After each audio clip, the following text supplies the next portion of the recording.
Déroulé de la journée, donc ce matin nous étions sur la théorie pédagogique qu'on doit avoir sur les aspects psychologiques, physiques et puis mental. Et là, cet après-midi, les éducateurs vont devoir mettre en application plusieurs ateliers. Nous allons accueillir 80 enfants qui vont naviguer sur les différents ateliers cet après-midi. Il y aura un travail sur un atelier de cible, il y aura un travail sur l'atelier partenaire, un atelier travail adversaire et puis un atelier sur la motricité. Et on finira la journée par des petits matchs. Je suis Marc Canton, je suis le directeur sportif du club. Donc j'ai en charge toute la coordination des équipes de jeunes, de U6 et jusqu'à l'équipe réserve. Alors actuellement nous avons exactement 543 licenciés. Depuis l'arrivée au club de la nouvelle équipe dirigeante, dont je fais partie, on a augmenté le nombre de licenciés de 30%, ce qui est quand même intéressant. Et au niveau des éducateurs diplômés, nous avons 90% de nos éducateurs qui sont diplômés.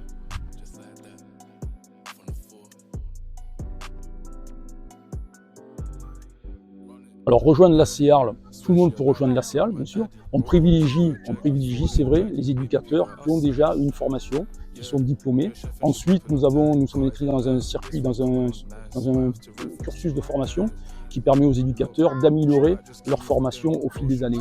Donc on favorise aussi également l'accès à ces formations à nos jeunes joueurs pour permettre justement qu'il y ait un renouvellement.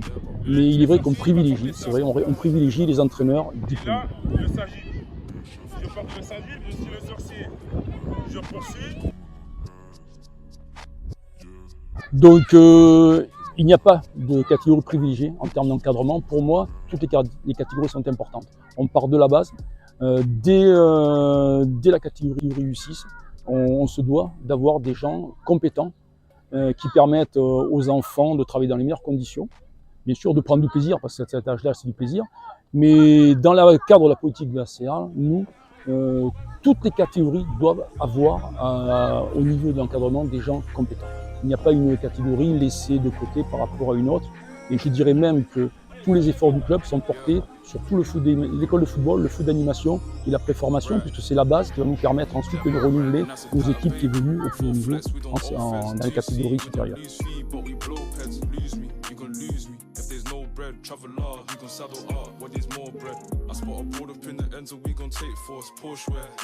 L'obligation d'avoir un diplôme qui correspond au niveau de l'équipe entraînée et du niveau de compétition, puisque c'est la fédération qui nous demande justement d'avoir tel diplôme par rapport à telle catégorie entraînée. Et nous sommes très vigilants à cela, mais bon, ce que je peux dire, c'est qu'on est toujours au-dessus de ce qui est demandé. Si on nous demande un niveau de diplôme et une catégorie, on a toujours des indicateurs qui sont au diplôme, avec le diplôme au-dessus.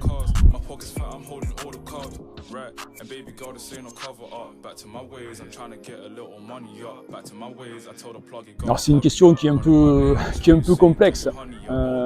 Passer une formation, ça vous donne des billes, ça vous donne des éléments pour pouvoir travailler dans de meilleures conditions, bien maîtriser votre entraînement, l'environnement.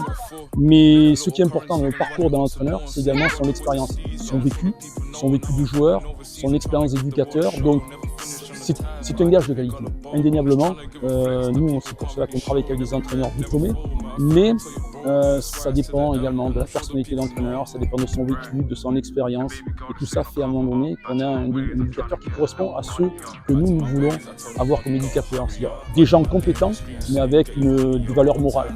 Ça, c'est très important. Nous avons une identité du club dans lesquelles nous recherchons toujours ce côté éducatif, ces valeurs morales qu'on va inculquer. Au-delà de la compétence technique, il y a ces valeurs morales qu'on se doit d'inculquer aux plus jeunes.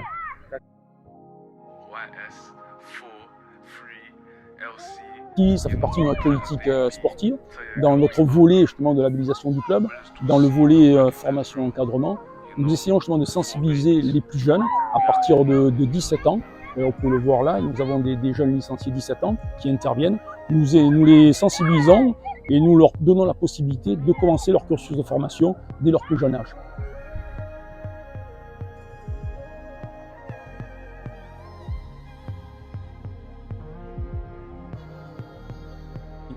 de ce qui ressort. Donc nous avons des entraîneurs qui sont totalement satisfaits de ce qu'ils apprennent. Comme je vous l'ai dit tout à l'heure, on a l'expérience en tant que joueur, l'expérience en tant qu'éducateur, mais c'est vrai que le fait de suivre ces formations comme aujourd'hui vont permettre à un moment donné d'acquérir d'autres connaissances, d'avoir des échanges avec des gens extérieurs au club, et ça c'est très enrichissant.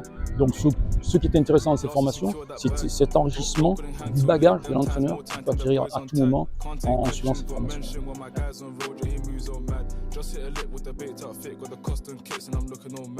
Ça va, il n'y en a pas beaucoup, 2 ou 3. Ouais, il y a 2-3 jeunes, donc c'est les vieux. Ouais. C'est tout. C'est qui les meilleurs, les jeunes ou les vieux? Les jeunes et les vieux. Ouais, les vieux.